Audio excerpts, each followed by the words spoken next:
Focus on me, y'all ain't strong. Say my name, that's Sam Law. Still on top, yeah, it's been that long. They won't know till I say I'm gone. They won't know, say my name.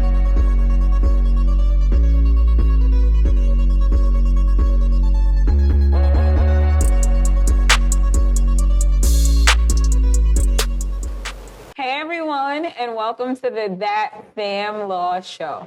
So today I have a very special guest. His name is Jon Bell. He is from the Bell Law Group.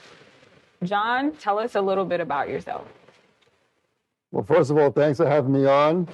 I'm a sponsor of your show because I appreciate what you do.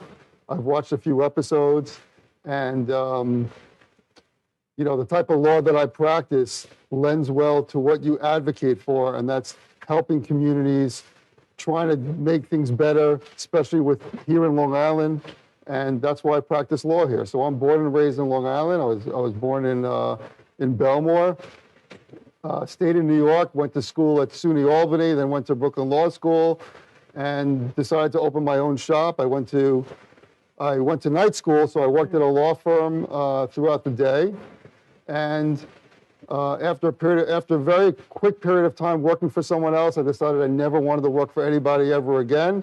Everyone thought I was nuts. I hung out a shingle. 21, 22 years later, here we are, firm in Long Island, in Syosset. We have 20 people working for the firm, which I'm very proud of, 12 lawyers working for the firm. And we specialize in employment law, like discrimination, wage and hour cases, and personal injury. And basically the firm is to represent the person who needs help, the person who feels like they're being kicked down, can't get a break, bad things are happening to them, they hire us and we stick up for them. Well, I definitely understand what it feels like to be kicked down. Fun fact, Jon Bell is the sponsor of the That Sam Law Show. He brought back season 2, so if you're excited to see us again, here we are, and it's all due to this man right here. What I would like to say is that how we met, because I didn't say how we met, right? I'm rude. So Jon Bell and I actually met at an event that I co-hosted with the Urban League of Long Island, as well as another group, another millennial organization on Long Island, and Shades of Long Island. So, and if you know anything about Shades of Long Island, you know that Maya Jones is actually a sponsor. Sorry, she is not a sponsor, y'all. She is actually a co-chair of Young Hip Professionals, Inc., which is a charity that I founded back in 2019 to help millennials in entertainment move forward and build themselves, especially if they're in underserved communities. So a lot of us that are in entertainment, we come from underserved communities, and there's nothing to help us out. We don't know what we're doing, we don't know where we're going, and we can fall into certain pitfalls. And Maya is one of the chairs. She's actually the chair of publicity and outreach. So I'm grateful for her. And if it wasn't for her, because this was her idea to have these networking events with the Urban League and the other organization and Young Hip Professionals, I would not have met Jon Bell. So I'm grateful. Just to further our relationship, of course, we went to the Urban League events, the events that we did together with the Urban League. And then he actually saw something that I posted online about gun violence. And he said, hey, I want you to come to this gun violence event with me. So I was like, okay, I'll go. And I went, and we had a great time, and we chatted, and here we are. So I'm just gonna get right into it. Jon, so where are you from? So just going back to the event, though, it was the first time I was ever active in the Urban League. I saw something posted, and I'm like, you know what? This is just a great event for me to go to. I love going out, meeting new people. There you were. There Teresa Sanders was. It was the first time I met her, who runs the Urban League. Fast forward to now, I'm on the board of directors there. I take a very active role with it. Also, it's just, anything surrounding the mission of my law firm, right? You can't just do something for a career like that and just have a 9-to-5 type job and go home. You have to live it. You have to feel passion for it, which I do. And going to events and being part of the Urban League and meeting people, trying to help people, that's what we do. So, like I said, I was born in Belmore. lived, Belmore was a nice place to grow up, like a lot of places in Long Island, very segregated. It was all white. I mean, that's what it was. It was very white. It was very Jewish. And I didn't love growing up in Belmore. I didn't love the people that I grew up with. I felt that it was a very materialistic place to grow up.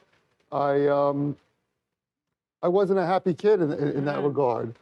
I didn't know that college was going to be any different for me, but I applied to SUNY Albany, and that opened my eyes, because it's a SUNY school. It's not like a private school. And I found that, I rushed a fraternity, and I found that, my friends were more people from the inner city. I just felt that they were more grounded, more real, and I found, who I was as a person. Right. So that kind of like defined me, and I'm still friends with a lot of them today. And that was my initial journey. And again, listen, you're young, 18 to 21. What do you learn? But it's kind of like you find your way in a sense, and you kind of like you just go to who you feel comfortable with. So from there, I moved out to California. I didn't know what I wanted to do when I graduated. So I moved out to California for 1 year, just to literally bum around, hung out in Hollywood, LA. My brother lived out there also. He went from Albany, he went there too. It was a year of just doing nothing. I graduated with a sociology degree, so really, like, nobody was hiring me. Like, I was lucky to work at Penske Truck Rental. That's what I did. Wow. I was literally renting trucks, and there's nothing wrong with that. I just knew that wasn't a career for me. Right. So with a sociology degree, you couldn't really do that much. So I'm like, well, what could I do? I'm like, well, I guess I could study for the LSAT, because you can't go to medical school. You have to be pre-med, right? Yeah. So I'm like, well, for law school, you don't have to have any type of background. Yeah, you don't need nothing. They don't care about a sociology degree. So I took the LSAT. I did very, very well, because I didn't do great in all that. I was never much of a student, okay? But something about that LSAT was always a very logical person. And there's a lot of logical reasoning in that test. So I killed it. I did very well. I got into Brooklyn Law School, moved to Brooklyn Heights for a year. Then it was very expensive, moved to Bay Ridge, went to law school. Again, just the nature of who I am. Couldn't stand the ordinary school environment. Wasn't very good at like learning as far as the traditional methods of learning. So I said, screw this. I went to night school, and I worked full-time at a law firm, and that's kind of like where I really learned how to practice law. You don't learn that in law school. You learn that in working. In the real world. So the good thing about it is, after I graduated, after 3.5 years, I felt like I knew enough. I worked for a firm for a short period of time, decided I never want to have a boss again, and started my own firm. See, we love entrepreneurs here on That Sam Law Show, right? Yeah. Fun fact, we have a lot in common. It's really weird. I didn't know until like literally just 2 seconds ago. So my family's from LA. At that age you were then, he's still young now, y'all. Not that young. I would spend time in LA in college. My family I would go out there for a little, even in high school, I would go out there for a little while. I have family out in LA. Shout out to my family. We same area, so I kind of know what it's like to hang out there, get tan, have a good time. That was actually great that you went out there and just kind of relaxed. I wish I did that after college. I did not do that. I went to college. I did not power through it. I took frequent breaks. I graduated in 2012 at SUNY Old Westbury, SUNY School. Fun fact, my daughter is at SUNY Albany pre-med. Wow, awesome. So you guys have that in common. See what I mean? So many things in common. And I went right into law school. Like, I started studying for the LSAT in my last year, while I should have probably been having fun and like focusing on like wrapping things up at school. And then I went right to law school. I went to LSU, and it was a culture, LSU, Louisiana State. It was a culture shock. Like, I'd been in the South, but this was like a different South. This was like the South. It was like Southern culture mixed with French culture, very Cajun, very Creole. I didn't really understand any of it. I was like, I love the food, feed me more, but get me out of here. Like, right now. I remember like crying to my parents, like, I wish I had done better. I don't think I can transfer out. I think I'm stuck here forever. And then they were like, well, if you want to come home, come home. So my bachelor's is in psychology, another degree you can't do anything with. So I went ahead and went and got my master's at CW Post in mental health counseling, which I also didn't do anything with. So there's that. But it's just kind of crazy how you have these overlaps. And one of the critical things you said was how you didn't want a boss. And I totally get that. And I think that a lot of people that have dealt with situations in employment and are like, whoa, I gave my life to you. You don't love me back. They're kind of like, well, what do I do now? Because now this person did something to me or the organization did something to me. I have to sue. I never want to go back there. What's next? And you're a critical part of getting those people what they deserve. I mean, you do personal injury too, but we're kind of going to focus on the employment, if that's okay. Of course. And, I feel like you're kind of critical on getting people back to like themselves, like who they were maybe before they walked into that office and were there for 5, 6, 10, 20, sometimes even a year. I've had my own situations, and they've been tough. So, I just want to kind of go back before we go into all that, because we are going to get into all that. What was your upbringing like? Because to become like, you're like, I kind of was chill. I was relaxadaisical about everything. Like, how does Jon Bell become like this superhero in our community? Well, I appreciate that. I'm far from a superhero in the community, but it's just wanting to stick up for the little guy, for the person who is picked on. And I know we're going to get onto it later in the show, but I learned what my family was involved with in World War II, and I guess we might as well just get into it now. Yeah, let's dive in. So, I was really like you said, a very lackadaisical kid. I didn't have a lot of passion. I didn't have a lot of motivation. I wasn't like, I was far from an athlete, and I was far from an intellectual. My grades weren't great, as I said earlier. I just wanted to hang out and have fun. And still, to a certain point, I like to laugh. I'm all about laughing. I'm all about comedy, making my friends laugh, sending funny things back and forth. Like that's what I'm all about. But at the same time, when I was in law school, and I knew about this before, but to a certain extent, you always feel like your family embellishes.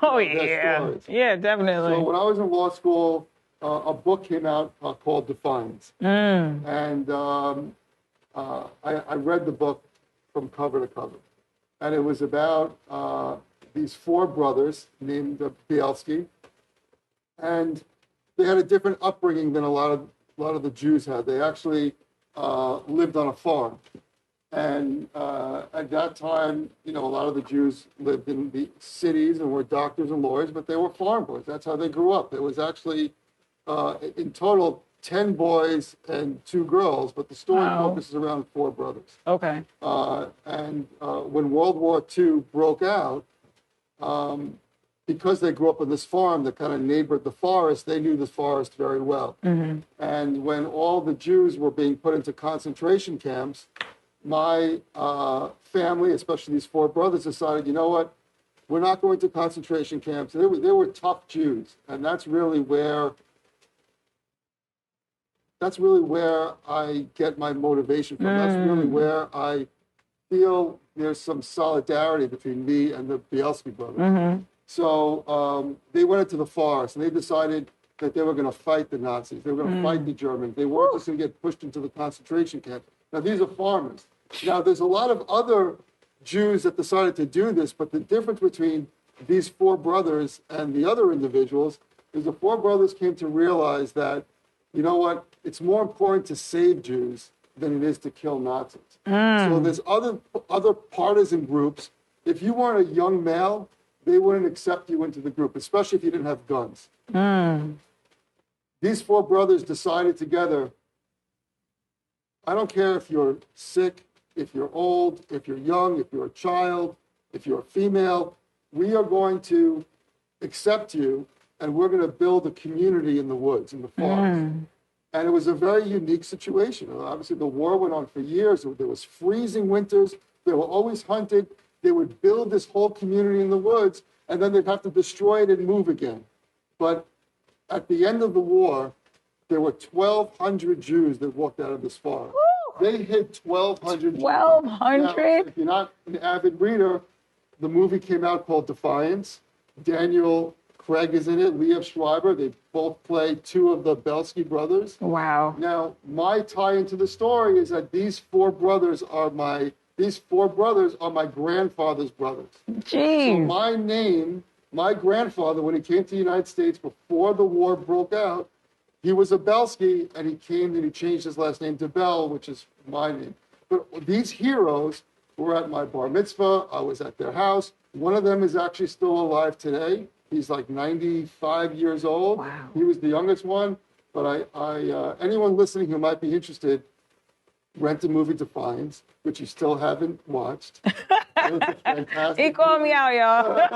I guarantee you'll love it. So anyway, so what does that mean? I learned that you could still be a victim and a hero at the same time. You don't have to be a hero. You could just be a regular guy or girl. But if you want to do something that's meaningful to you, if you want to help people, if you want to help your community, if you're in a position to help people that need a little help, then what better way to make a living than do employment litigation and personal injury? A long time ago, someone said, your career should really be a ladder.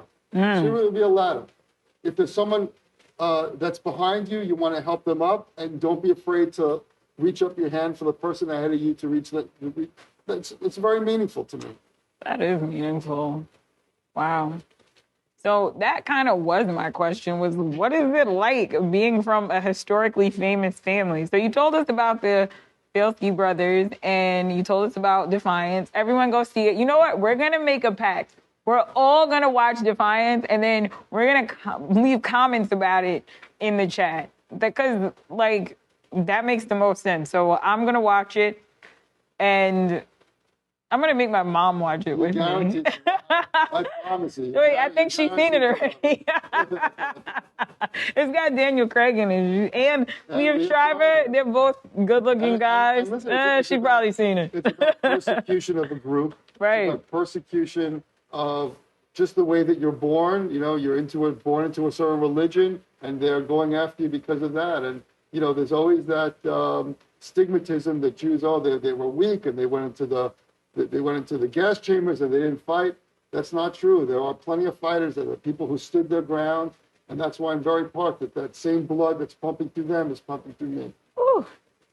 See, and you said you weren't a superhero. Come on. And you like the Hulk. The Hulk has this son named Scar that he didn't even know he had. Okay, weird. I'm gonna go off the topic a little bit, but y'all gonna understand the metaphor. So the Hulk, at some point, he was sent off to Asgard. He had to go fight in some weird kind of like the Colosseum for the Romans, but it was in Asgard or whatever. And he meets this warrior chick, and she's bad. He's he had the Black Widow, but he wasn't sure if he was gonna connect back with her. So he's there for a while. Time is passing. Time is relative. I don't know. So he meets with this woman. They have their relationship or whatever, and she gets pregnant and has a baby. And then when he comes back to Earth, starts doing Avengers stuff again, Hulk stuff again.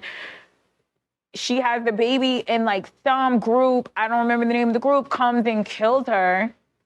So he has to go back to this land because he finds out I got a son up there. And my son's got her traits, warrior, fighter, but he's also got my traits, he can Hulk, I'm mad, you don't like me when I'm mad or whatever. And he's got to bring his son home. I believe his son's name is Scar, something like that. I don't know. I'm not going to say his name right. But one of the things is that I think is powerful about that story is sometimes you have things inside of you that you don't know how they got there. You don't know what your purpose is or what your call is or why your mom and dad had to meet or your aunts and uncles, whoever in your history, so you could become the woman or man that you're supposed to be today. And you have this powerful and impactful history, and you're changing people's lives. Like if you go on the Bell Law Group website and you see like some of his last few wins, you're like, holy cow, this is money that altered somebody's life. Like they can start over. They can do their thing, and they don't have to worry about being in a system that was created to, maybe not intentionally at first, but at some point became a system that brought them down.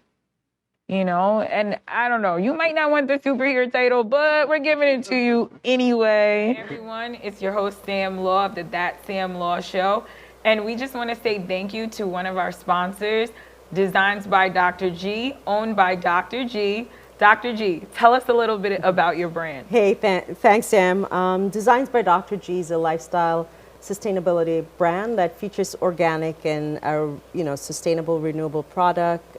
Some products are paraben-free, gluten-free, and just overall, just for good health and for those folks who have allergies or want to use something different. Nice. Well, thank you so much, Dr. G, and thank you for believing in the That Sam Law Show. Like, so is that what made you become a lawyer? Like, what actually made you decide to, like, really be like, all right, besides, like, so what am I going to do with sociology? What really made you say, like, what, this is law, this is what I want to do, and then stick with it? Yeah, so I'm not going to lie. I had nothing to do with sociology, so I figured I can't even make something up. It was sociology, but that book came out while I was in law school. And I didn't know where I fit in law school because, like I said, wasn't a student. I knew that it was a good degree to have. I knew that it would open some doors. But when that book came out, something clicked, and I changed. I changed in the sense that I felt that there was a purpose. There was a purpose, and you know, the funny thing is that, you know, that goes. I'm almost 50. I'm gonna be 50 next year. So, no way. Yeah. So I'm 49. I've been practicing for a long time. Wow. And you know, the evolution. You know, looking back, because you live day to day, you don't realize, but there has been a lot of evolution, not only in my law firm, but like in myself. Mm-hmm. And first, it was about, you know, defiance. I want to help people. I'm going to give my all. I want to win these cases. But then you realize that you're only one person, and if you're good at something and you do the right thing, you can't help as many people as you want to help. So then, slowly but surely, it became more entrepreneurial, where I had to realize, you know what, there are other very good lawyers out there. I don't have to do everything myself. So then it became evolving into like more of an entrepreneurial set, where I have to pick and choose the talent and make sure that they live up to the Bell Law Group name. Avengers Assemble. Did you go to Comic-Con? You must have went to Comic-Con. Yes, yes, I have. Yes, I have been to Comic-Con and Icon. Okay, I'm a nerd. But so now I don't handle any of my own cases. I manage a firm. Like I said, we have a number of attorneys, a big staff, and I'm just out there bringing in business and then making sure that the 1,000+ files that we have are being handled appropriately. You know, when the most difficult thing as an entrepreneur, and I know that you're very entrepreneurial yourself, is when that day clicked where I got that call and someone said, John, listen, I heard great things about you. I read some great reviews online. I know you're a fantastic attorney.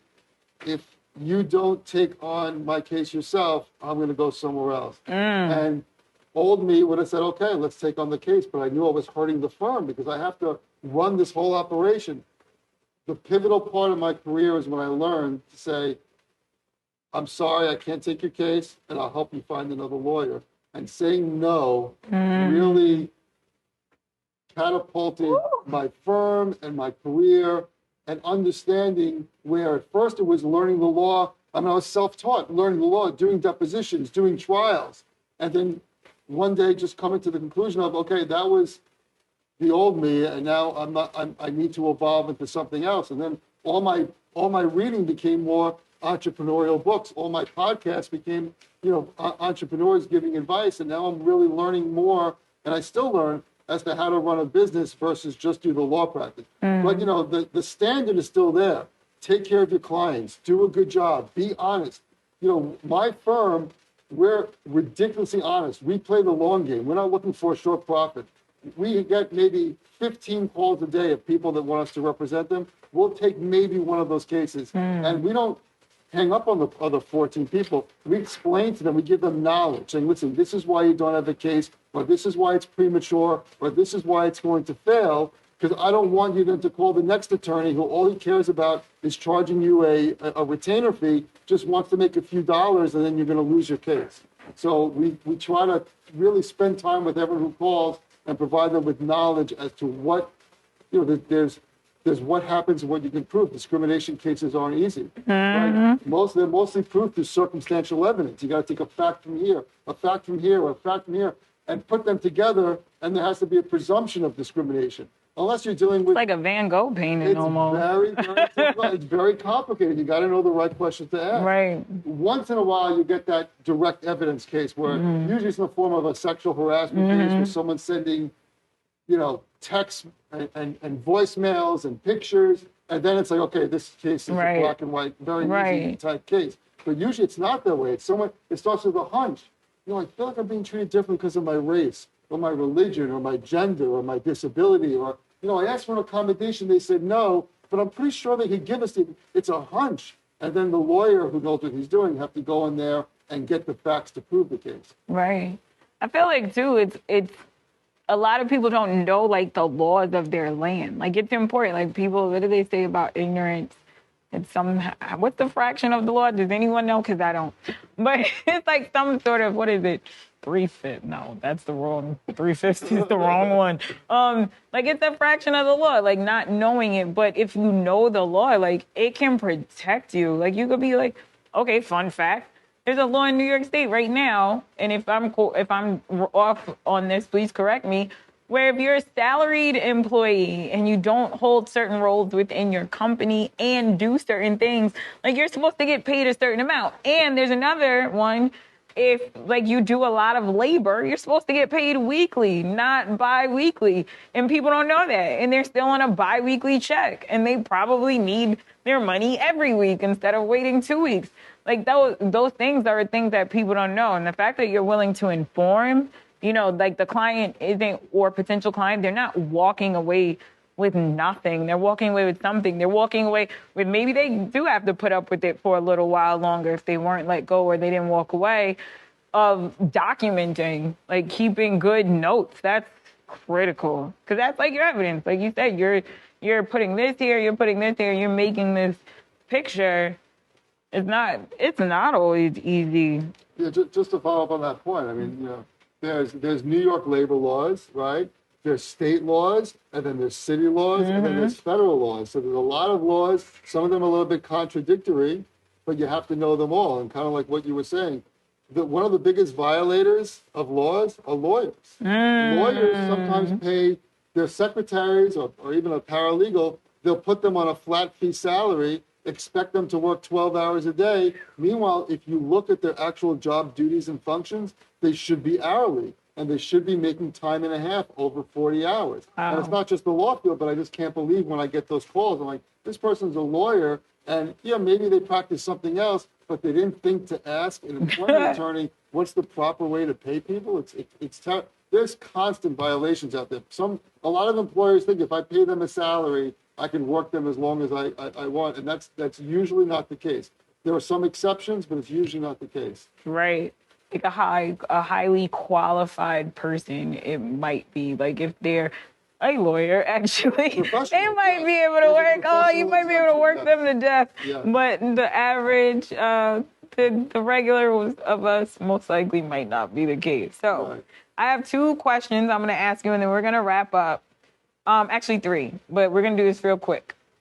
Hey everyone, it's your girl Sam Love, the That Sam Law Show, and I want to introduce you to our Season 2 sponsor, Nadine Morency Moss of J Moore Realty. Nadine, tell my audience about yourself. Hi, my name is Nadine Morency Moss. I'm a real estate broker, founder of J Moore Realty since 2012, and I service Brooklyn, Queens, Nassau, and now Suffolk, and sometimes the city. And that's Nadine. All right. If you want to get to know Nadine more, just follow her on Instagram or hit her up on her website. So what do you feel like is your greatest accomplishment? I know it's your three boys. It's tough. Because I guess it's a tie between family, which I knew you were going to say your three boys and your wifey. I got 3 boys. I got a beautiful wife who's also an attorney. And she's a Gemini. Sorry, I had to shout that out. She's perfect. So my wife is an attorney. She used to work for very quick story, used to work for the Nassau County Police Department, became very friendly with Keyshawn Sewell. Mayor Adams selected Keyshawn Sewell to be her police commissioner. So at that time, my wife moved to my law firm, and she was a part of my law firm. And Keyshawn asked her and said, I need an attorney here. Would you be willing to go into this? So my wife right now is in One Police Plaza working directly with the police commissioner. So she's taking a leave from my firm while Keyshawn is the police commissioner, and she'll be back soon. But I can't, but in addition, equal to my family is my law firm. I mean, the Bell Law Group. I have a lot of pride, okay, because it wasn't supposed to be, again, going back to high school days, people would have never expected this from me, okay? And just learning who I am, learning to focus on your strengths. Not, in school, they teach you to focus on your weaknesses to make them stronger. But no, if you double down on your strengths and you hire people that are actually good at your weaknesses, you could move forward. So basically, my law firm has, I don't want to use the word exploded, but it's definitely gotten a lot busier within the last 5 to 10 years. People look at me as an overnight success. Meanwhile, I tell them it's been 20 years in the making. But also the pride is not only what we do for a living and helping people.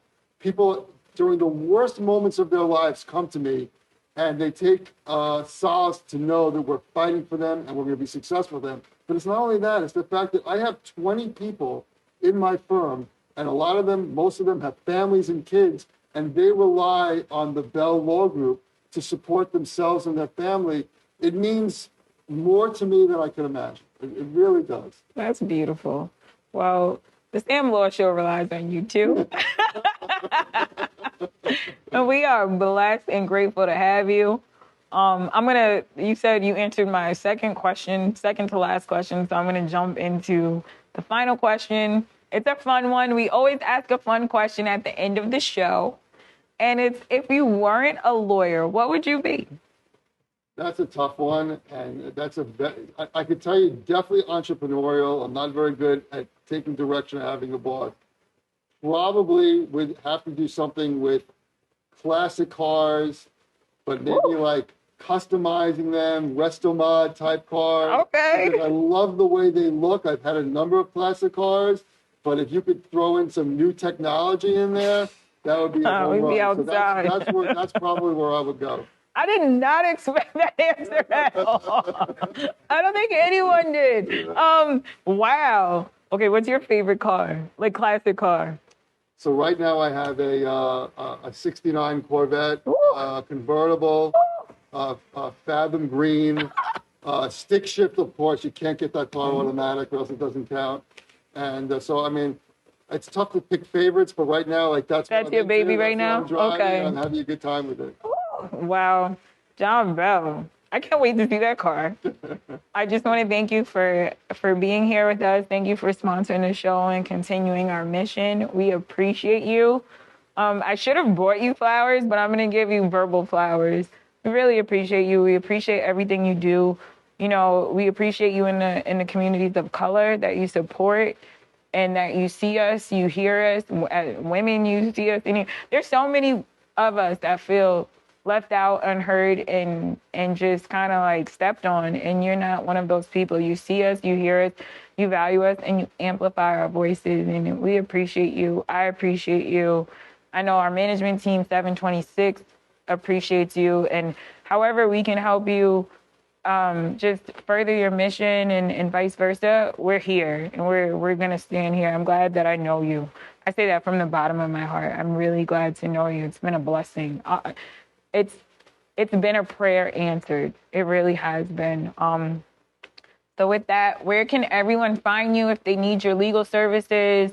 They honestly, you do great marketing for yourself. Marketing is elite.